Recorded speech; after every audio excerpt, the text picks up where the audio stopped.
Welcome back to the Boys and Bolos podcast. We're down here in the barbershop studio. It's preseason, Premier League 2022-2023 season. The transfer season. We out here. We down here. Transfer season is a hot girl summer, but for us. Well, maybe not as much for you, but for me, I get all hyped up on it. Following the Twitter all day. I don't get hyped up. Yeah, I'm literally just refreshing my Twitter feed for Fabrizio Romano just all day. It doesn't move me either way, emotionally, physically, spiritually, or mentally. It moves me. Like, I could just jam on transfer talk all day. Like, that may be my new direction. I mean, I think maybe that should be your fit on the pod. You're just the transfers. Yeah, like just transfer. Like, so when the transfer window closes, you get a new host. You're the summer host. I'm like the summer host, and then you get a new guy that you're fills the hot in. boy summer. And as soon as January hits and the window opens, I come back. And I just it's like a 3 weeks, 4 weeks of me. Right. So you can't do the game commentary. You're like the pre-game commentary, and then they're like, "We're sending it out to Steve on the field," and then Steve's like, "It's a crazy game." Okay. Who are you gonna sub in for me? Myself. Maybe Jenna can come. Yeah. Send out Nora. Send your 5-year-old. She'll spice this thing up. You know what's exciting about starting this pod up again after being off for 9 weeks is that we're now going to be in season 4 of the Boys and Bolos podcast. Which is absolutely ridiculous. Crazy. We've only been doing the podcast for a little bit more than 2 years, but we're on season 4. Is that right? It's got to be right. Yeah, 20 to 21, 21 to 22. No, 20 to 21. It's got to be season 4. Is it season 4? Am I getting the dates mixed up? No, it seems like it's season 4. But let's think about it. We'll check the archives and we'll get back to you guys. Well, no, but we started in July of 2020. So we finished out the 1920 season. 1920 season. Yep. Then we did the 2021 season. 21-22 season. No, we didn't do the 1920 season. Yes, we closed out the 1920 season. Oh my God, we did. Because 2020 is when pandemic started. Right, so we closed out the 1920 season. There needs to be like pre-pandemic. That's like a PPD. Sounds like an STD. Cool. Yep. So we did the 1920 season. We closed it out. Pre-pandemic. Oh, he's got the pre-pandemic itch. Then the pandemic. And now in post-pandemic. Well, I don't really think we're in post-pandemic. We're still in the pandemic. No, we're still deep in the pandeezy. But so 1920 we finished out. 20 to 21 we did, and we just finished 21 to 22. Now we're in 22 to 23. This is the 4th season we're starting up. I mean, abridged. The first season was abridged. Yeah, but that's not our problem. I blame China for growing COVID in their labs and spreading it, right? I mean, doesn't that happen? That's a conspiracy. Oh, that didn't happen? Oh, I mean, well, it came from China. I don't know. I'm not going to go down the rabbit hole. I don't believe that that's true, people. That was a joke. I said that in sarcasm. If you do believe that, send some evidence. I'm dying to learn. Yeah. This eventually, by the end of the season, we're just letting you know, we're only going to be conspiracy theories. We're going to keep Boys and Bolos as a front so we don't get chased down. Yep. We're just going to go. We're going to go dive deep in the conspiracy theories of the day. And the first conspiracy theory will start our Arsenal fans, because they're the flat earthers of the Premier League. Yep. And I'm still baffled that Arsenal beat Chelsea 4-0. I don't even care if it's a... Let's dive right into that. Yeah, let's dive right in. I actually didn't watch 1 ounce of that game. Neither did I. But I know that they beat us evenly. Like, what I mean is they scored 2 goals in the first half. They scored 2 goals in the second half. And for us not even to score a goal, and then Tuchel comes out, and I should look up the quote to be better as a podcaster, but he basically said, "We are not ready. That is a team that is not in the Champions League. We are in the Champions League. That is a team that did not finish top 4. We did. That is a team, but yet they are more prepared for the Premier League season than we are." That's what Tuchel said after that game. And I commented, are anybody really ready now that City have Haaland? Which is literally the best question. Everyone, did you hear what Jeff said? Is anyone ready now that City has Haaland? And I mentioned that to Corey in the gym. And I said, "Hey, is anybody ready if City has Haaland?" I don't think I gave you credit. I'm sorry. He was like, "Oh, it's a good question. Good question." It's a good question. And he goes, "We are a Liverpool fan because we got Núñez. Is it Núñez or Núñez? Núñez. It has a Enye? Darwin Núñez. It has an Enye? Yeah, I believe it has an Enye. Okay. Darwin actually, I think he is the only chance. He is the only chance that City doesn't win the Premier League. Yeah, but that's it. That's my opinion. The problem with Liverpool is they didn't strengthen beyond replacing Mane, because they're essentially replacing Mane. I think they have. How? Because they just swapped him with Darwin. They didn't strengthen at center back. They didn't strengthen at... I don't know if they need to. Let's sit back. This is a team that went down to the last week in the Premier League with City. Okay. This is a team that lost in the Champions League to 1 goal from a Real Madrid team that seemed freaking destined after they literally beat the top teams in the world. They beat PSG, Chelsea. So I actually think that they're okay. I'm just saying if Núñez, if he doesn't come out firing, I think he's the only chance that a team has to challenge City. If he needs to have a 20 to 30 goal Premier League season.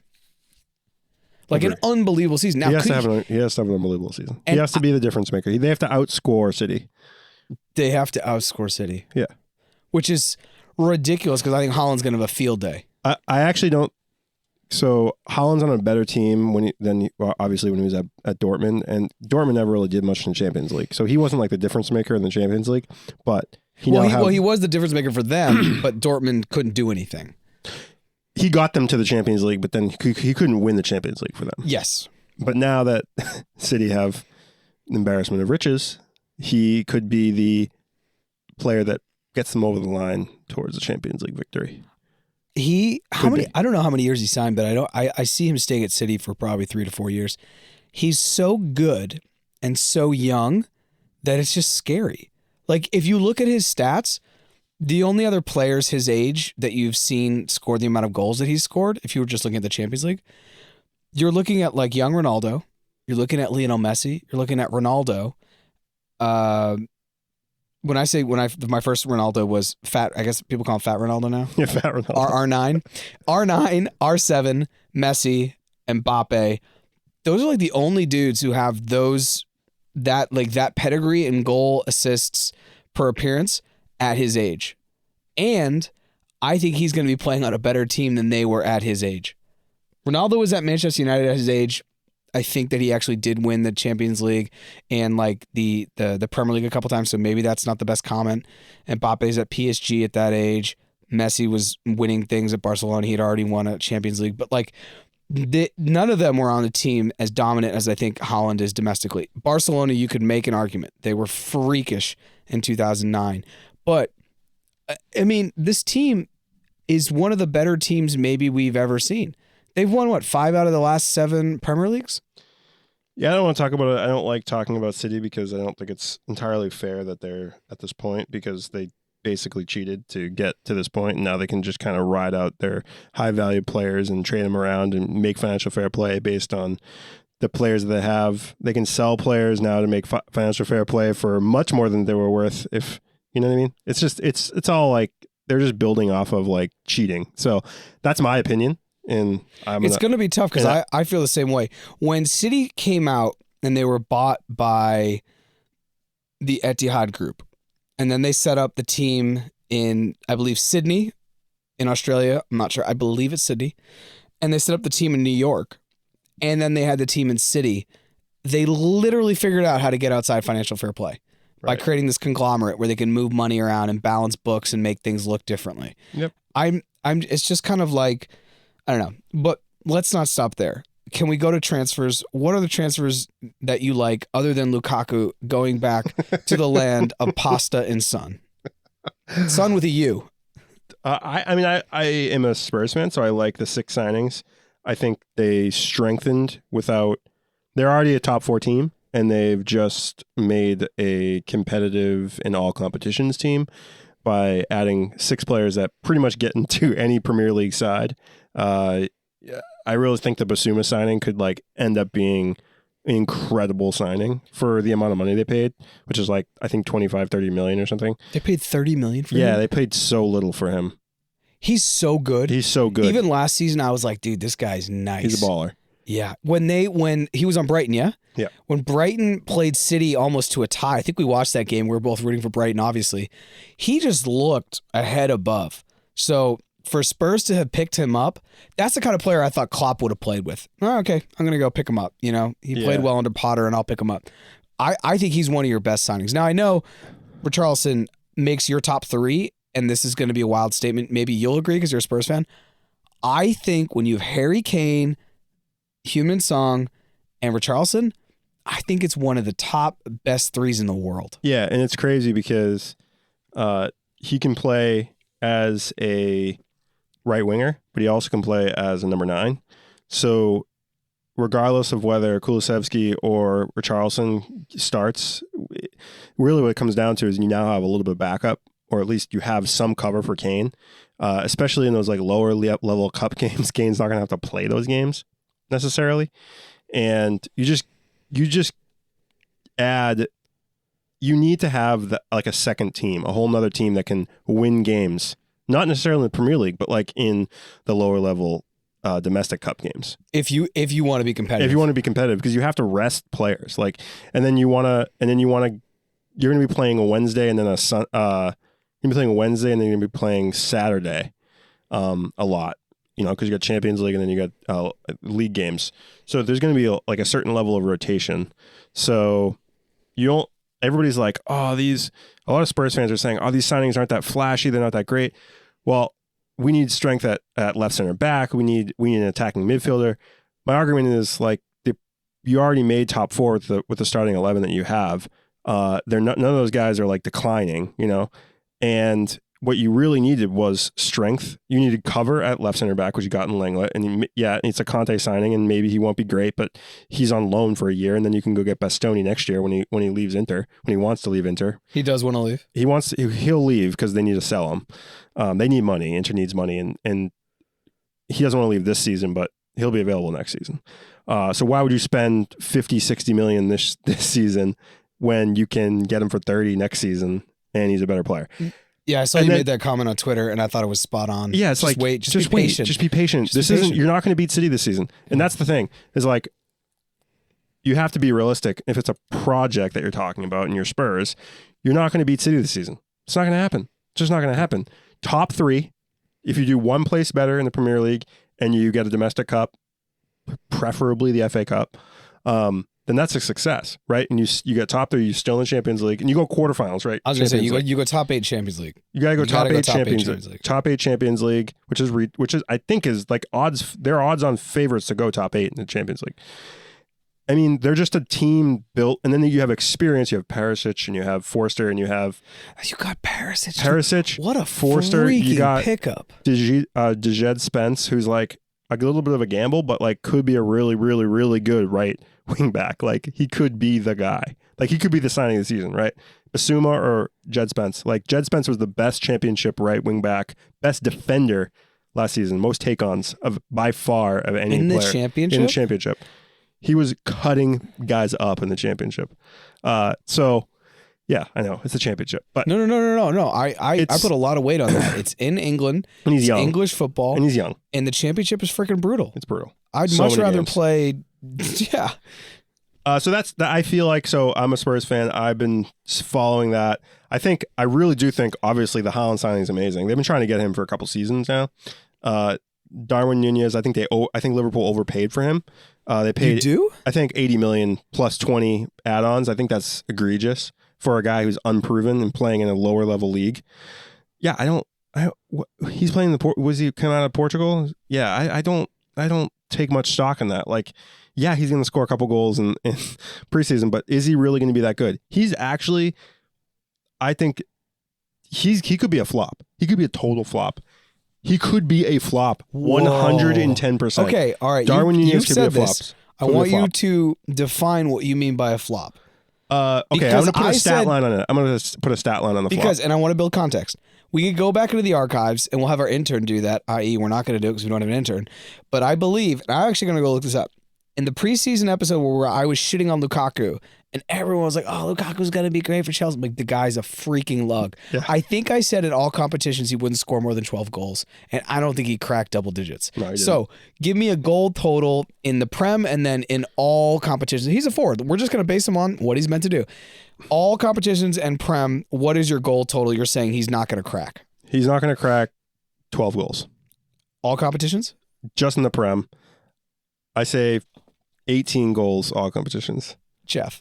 80 million pounds. Jeff. 80 million pounds. I think he'll crack 12 goals by World Cup break. False. No way. Liverpool and City are Goliaths. All the other teams are just pawns on this chessboard. He's not going to. He's not going to because he's got to compete for goals with Jota, Luiz, and Salah. That's why. Not because not necessarily because he's not good. You're saying he has to share the ball. He's first of all, he's not like, I don't think he's there yet in terms of like Premier League quality, taking on defenders and scoring goals. He's a poacher. He is a 110% poacher. He's not a guy who's going to create a lot of goals from nothing like Salah. He's not. Mark my words. I feel he's a not. bet coming on. What are we betting? We're going to bet $1. I don't know why everybody's like. Let's just bet $1 here. He's done really nothing in the Champions League. Also, the big competitions, he's done nothing. He's cut it up. He hasn't done that much in the Champions League. Oh my God, Joe. He hasn't. The game when I think, who was it? He hasn't done that much. When they play, was he playing for Porto or Lisbon? Sporting Lisbon. If you get this wrong, we're sadists in the Portuguese league. I'm sorry, all the Portuguese fans. In the game that they played Liverpool, he had gross goals, dude. He basically was the only reason. And then Klopp's looking at him like, nah. Liverpool's recruiting strategy. They play against a team in the Champions League who does well against him, Minamino, and then they sign them. Yeah, that's a terrible strategy. That is not good recruiting. Okay, that's not good recruiting. I love that strategy. Do you want history on this strategy? Here comes some history. He's worth transfer market. He's worth $60 million. What did they pay for him? 80 plus 20 add-ons. That's bad business. Okay. He is the only chance. No other team was going after him. They just basically like. Yeah, because no other team was going to pay that egregious amount. Exactly. The Fenway Group had it. So listen. That strategy of, hey, you're going to play against a guy and they're going to beat you. And then just listen. Man United, that's how they picked up Cristiano. They played Sporting Lisbon in like a friendly game, and Ronaldo just freaking roasted. He played for Benfica. Okay, played for Benfica. God, we're really wrong. Sorry, Boys and Bulls, not the Portuguese league. But Sporting Lisbon, Cristiano Ronaldo 17. They play Man United in like a friendly. After the game, Alex Ferguson's like, I want to talk to that guy. Less than like a week later, he's on United essentially. And then historically, Juan Roman Riquelme plays for Boca, roasts the shit out of Real Madrid in the Club Cup World Cup. I just don't think Barcelona sees it and they're like, he can beat Real Madrid. They signed him. Juan Roman Riquelme doesn't work out for Barcelona, but I think that's a great strategy. If a player roasts you, I don't think it's a good strategy. I love this strategy. It's so great. I think it's just lazy. I think it's a lazy strategy. Yeah, I like lazy strategies. You like a good lazy strategy. My life is a great lazy strategy. People are like, "Wow, you're doing all these things." I'm like, "You really don't know." You're really just peeling back the onion of Jarrett's life. Yeah, I feel like I'm Shrek, but in therapy. Like good lazy strategy. We watched that movie yesterday, by the way. First of all, Shrek is so lit. I think it was 2 nights ago. We watched Shrek. We did. I showed it to Nora and the boys. The boys were not interested. Nora was liking it though. Dude. Shrek is the scene where he's torturing the gingerbread bug man. It's so good. I'm dead. It's like my favorite scene. Buttons. Not my gumdrop buttons. John Lithgow, rest in peace. Okay, he scored 16 goals. He scored 6 goals total in the Champions League over 10 games. Jeff, I think he'll crack double digits by World Cup break in the Premier League. You think? I think. You want to bet $1 here on it. All right, fine. Also, he's not going to score 12 goals. After the recording of this, because when John and Oz hear it, Oz, I'm going to send you $50. John, I'm not going to go to a bank and take out fiat currency. I'm just going to send it to you through Venmo. You're going to get $100. By the time you listen to this episode and whatever you're doing with soccer, you're going to be like, ha, ha, ha, the boys and balls are back. I hate them even though I love them. I'm an Arsenal fan. Ha, ha, ha. You will have $100 in your account. Is John doing like a BC preseason? Is that what he's doing right now? He's probably doing BC preseason. I know that he's been doing some traveling more recently for recruiting and all that other stuff for BC. John Scheimer, who is our biggest fan because he's our biggest hater, is an assistant coach at Boston College in Boston.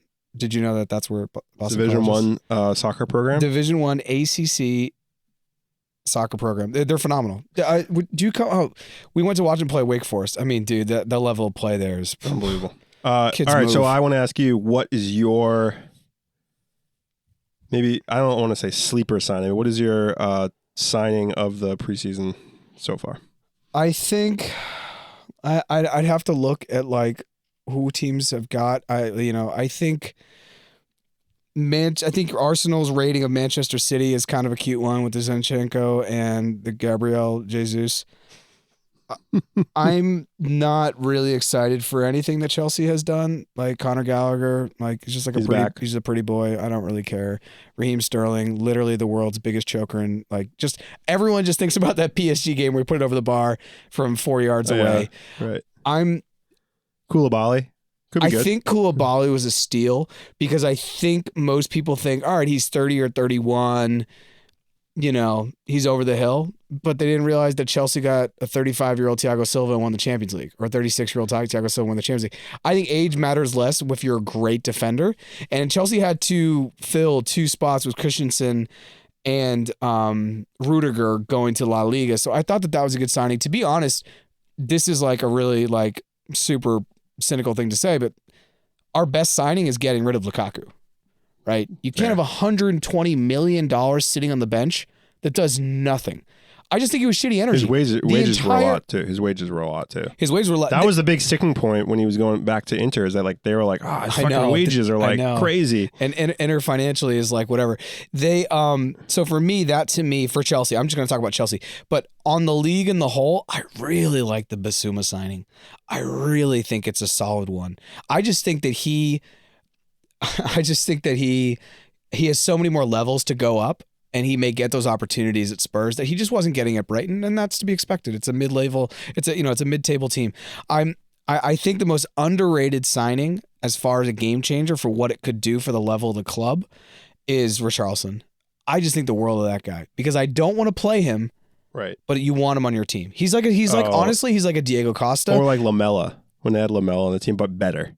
Yeah, but like a lot better. A lot better. He kind of shithouses a little bit. Oh yeah, he's shithousery. He's Diego Costa. Like he's just gonna cause problems. You're gonna give him the ball. He's gonna be back to goal, and he's just gonna somehow like figure out how to draw a foul. He scored 12 goals on a really bad Everton team. Yeah, and he took that team. He kept Everton up. Yep. Like there should be a statue of Richarlison. Honestly, like yeah, I mean he starts over Jesus for the on the Brazilian team. No, legit. Richarlison, I think, is one of the most underrated players on the international and club level in the world. And he's got, he's overshadowed maybe by Jesus, because Jesus was on City. He's got Vinicius. He's got Neymar. I mean, Brazil never has a problem. He's got Firmino, never has a problem with forwards. I think the best, most underrated signing is Richarlison. I just think that he's also one of the most underrated players in the Prem. And I say that because I hate playing against him. I'd much rather play against Harry Kane. I'd much rather play against Kun Aguero. I'd much rather play against even Thierry Henry because I kind of know what to expect from those players. Richarlison to me is so unpredictable, and he's a diver, and he dabbles in the black arts of soccer, and I hate that because you can't defend against it. I'm going to name a player that you are going to give me an opinion on, and we're going to talk a little bit about the American English, the most American Premier League club. And we're going to talk about Leeds United. It's an easy team. We're going to talk about Leeds United because not only do they have Jesse Marsch, the American coach, they now have... Who kept him up, thank God. Kept him up. Oof, man. Sheesh. Put a statue of that guy up. But they now signed Tyler Adams. Who's a baller. And A.A. Ronson. Brendan Aronson. They signed Brendan Aronson and Tyler Adams, which are really solid signings. I think they needed a forward because they were hurting without Bamford. They Rafinha went to Barca, which we can talk about Barca for days, but he signed for Barca. He's been wanting to go to Barca for a while, I think, and it fits kind of like their thing, I guess, is he wanted to go there, and they needed a defensive midfielder. And because now that Calvin Phillips is gone, he went to City as well. I know. Don't even... That honestly boils my blood because I think Calvin Phillips is another guy who's just has levels. He just hasn't been given the opportunity. And City with Calvin Phillips, I mean, he starts in England. Yeah. Starts in England next to Declan Rice. Right? Like look back through history, all English holding center midfields, it's normally like their best position. It's like the one thing that they're really good at. Yeah. I don't think... I mean, he was like the foundation of that Leeds team coming up from the championship. And he was the lead. He's like born in, like, he's a Leeds guy, right? which kind of boils my blood. If I was a Leeds fan, I'd be like, well, on the one hand, he got us up to the championship, and we're not going to win a Prem title with him. Like, obviously, we're just a lower level Premier League club at this point, so he's not going to get the opportunity.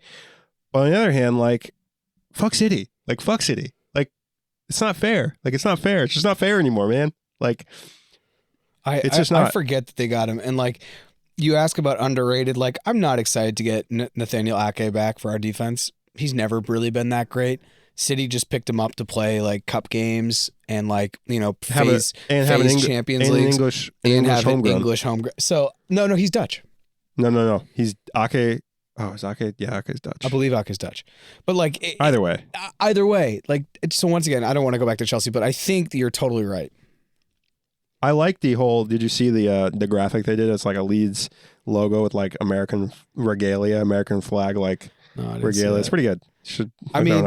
It's cool. I think Aronson and Adams will do well, and I'm really glad they're going to be playing in the Premier League before the World Cup. Me too. Selfishly, I'm wondering. So Aronson's had a really interesting rise because he played Philadelphia Union. His brother still plays there, and I remember going a couple years ago to watch the Revs, and he was on the other team. And you can tell when a guy's just head and shoulders above everyone else. The way he moves, the way he pick up the ball, he'll turn, he'll do things.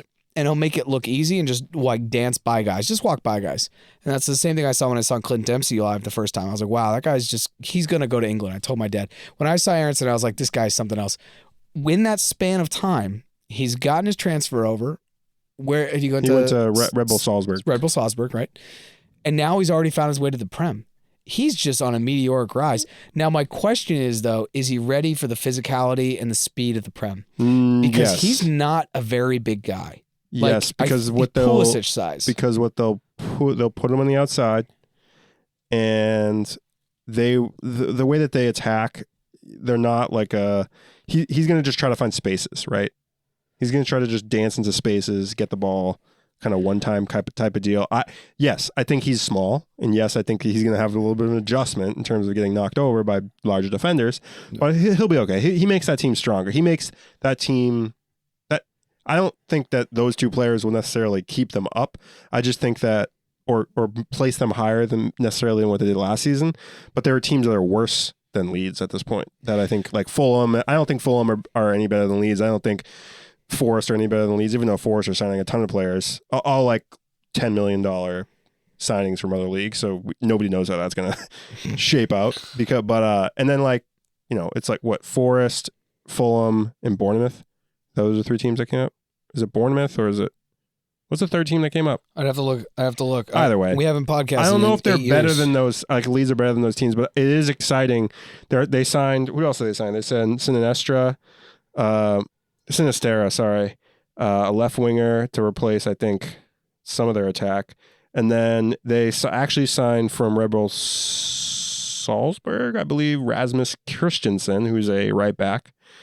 And then Mark Roca, who's actually a legit player. I think their signings are solid. I like what they've done in terms of business.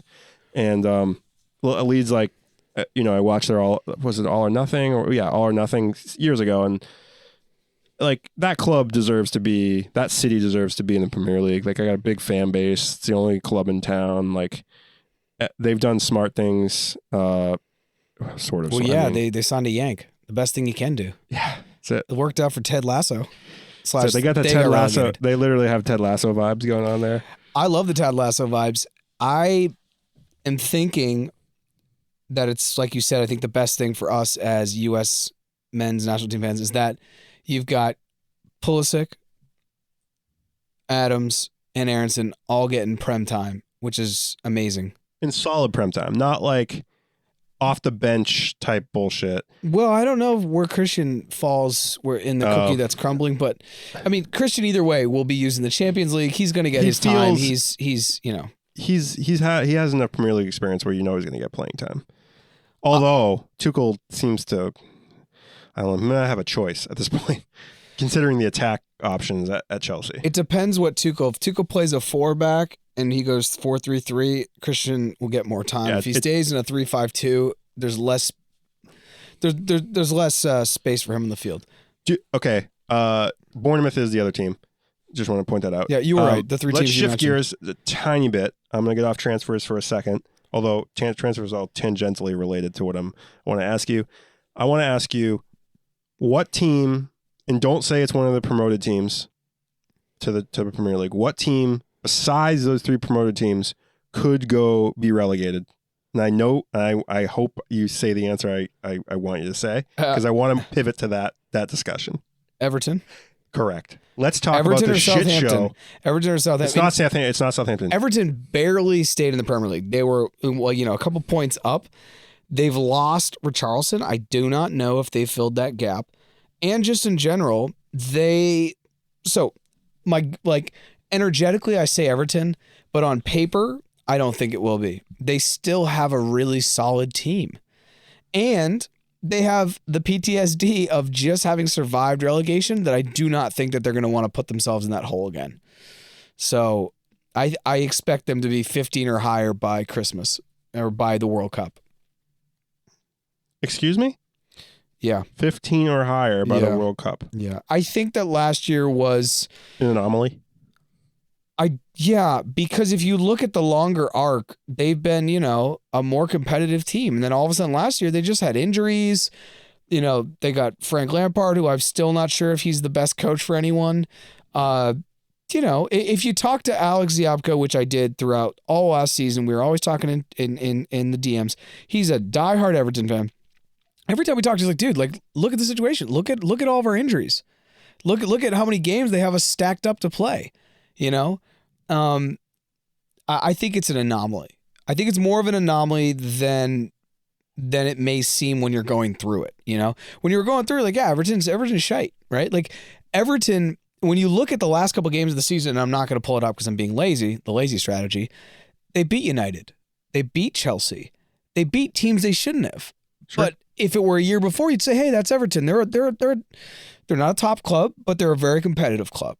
So I think it's an anomaly. Okay. Energetically, I kind of want them to. I mean, I thought it was fascinating for them to even flirt with it. They lost Richarlison, their best player, and I'm not going to hold anything back. He was their best player, and they can't bring anybody in because of financial fair play, and they had to balance the books last season, and they had to sell. The reason they got rid of Richarlison is because they had to sell him for financial reasons, and now they can't bring anybody in. They brought Tarkowski in, James Tarkowski, and that on a free, so that's good. They're not going to bring anybody else in. They're not really going to bring anybody else in. Yeah, I'm going through their offense, and you've got DCL, Anthony Gordon, who I think is phenomenal. I love that he might kid. leave on a free. I mean, he might leave. They might need to. They might need to sell him to balance. Yep. They got Iwobi. They were linked. Gordon's linked with Spurs, but I don't think he'll go there. But he could go out. They got Rondon. Hasn't played well and high level in years. Iwobi is not also same thing. Still plays with Nigeria, I think, but he was playing with Arsenal 5 or 8 years ago, at a high level. DCL is the one thing who's actually probably better than Richarlison. Oh, true. But he was so injured out last season that So, anyways, there's that. I think the fact that the World Cup is in November. TCL's got to show up. He needs to be player of the freaking month in September. We've never had a situation where the beginning of the club domestic league is so close to the start of the World Cup. Normally you're if you're playing well in April and May, you may start for your national team. You have to be playing well in September. Yeah, I just don't see. I mean, Harry Kane's going to be flying. Harry Kane's the captain. I mean, DCL's in a tough spot for playing for the England team. I mean, also they have Sterling, they have Foden. Winner, yeah. Who else do they got? They got Grealish. But I'm talking about number 9. DCL's number 9. Yeah, no. I'm talking about. I'm just talking about if they're playing a 3 and they're trying. You got Saka, you got Grealish, you got Sterling, you got Foden. It's a packed court up at the top. But I think we've been on the mic for a while. We'll probably have one more in us before the Prem starts. But who do you think wins? Because this weekend coming up, we have the Community Shield between City, the winners of the Premier League, and we have freaking Liverpool, who beat Chelsea for the FA Cup in another shootout last season. Who do you have winning this game? It's like a real game. Are they going to really play this game, or is it's it going to be it's silverware? Okay. I think City's going to win. I mean, that's an easy answer. It could go. I mean, it could be close. I don't know. You know what? I don't really care. It's come down to center backs. It's going to come down to defensive players. It's not going to come down to offense, in my opinion. Like, City, some can be exposed on the City can be exposed on the counter. Chelsea's exposed them, and Spurs have exposed them. Probably the best out of any two teams over the last 3 years. Yeah, and I don't think. I don't think. What's his name? Ederson's that good of a shot stopper, in my opinion. I think Alisson's a better goalie than. I mean, if it comes down to that. What's funny? Right? I agree. I think Alisson is a better overall keeper, but I think Ederson gets the start on the national team. Right, he does. Which is strange. I don't understand national teams. He's younger, I guess. Who cares, dude? Buffon's probably still playing for Italy if they're even ever in a World Cup again. He'll show up at like 50. He'll throw his Walker at the ball. It's so great they're not in the World Cup. Oh my God. It's love it. I love it. I'm sorry if you're an Italian fan. You had your day in the sun in 2006. Exactly. So, and they won the Euros too. They won the Euros and then they don't make the World Cup. Also, Impressive. Did you hear the comment that somebody I don't know who it was, some Italian player said if you win the Euros you should automatically make the World Cup. It's like, what? Then why would you? What's the point of qualifications then? That's fine. You guys would get into the World Cup and then get bounced out in the first thing. Yeah. It's that if you look at that Italian team, they've just fallen apart. Their best player, and I'm blanking on his name now, but he plays for Toronto FC. They've got Chiellini now playing in LAFC or whatever. That entire team basically won the Euro, and within 12 months, some of their top players have come over to the MLS. To have their little... I mean, that's how close that team was to not being like competitive. Right. Which I think... Anyways, let's finish this up because we'll come back and we'll look at week 1 next episode. So Community Shield, you didn't take a pick. Community Shield, I actually just don't care who. I think you're going to be surprised by how well Núñez plays, and I just don't want it to freaking go to penalties. Oh, that's why I brought up the goalie thing, because I think it's going to go to penalties. Oh my fucking God, I hate penalties. I just, when it comes down to penalties, like I said, it should be goalie wars. Let's instill goalie wars again. What's goalie wars? You remember when you set the goal about 30 yards away from each other, and it's just the goalies fighting off, and they can kick it, they can drop kick it, they can throw it. Whoever gets to 5 first. Oh, okay, it's just 5. I thought just 5. I should be like whoever gets to 5 and then has to win by 2 goals. This isn't tennis, my G. I make the rules. Jeff's goalie wars. First to 99, win by 30. I don't think that's unreasonable. It's like table tennis. You're a cyclist. You are a sadist when it comes to just like long table tennis. things being played out. We win by 2 goals. That's it. That's what I called. So that's what I got. Thanks. Ciao. Thanks for listening to the Boys in Bolos podcast. You can find us on Facebook, Twitter, Instagram, Patreon, Twitch at Boys in Bolos. If you'd like to be a guest, please reach out. You can hit us on any of the social media accounts that Jeff just mentioned, or email us directly at boysandbolos@gmail.com. Thanks for listening, and see you next time.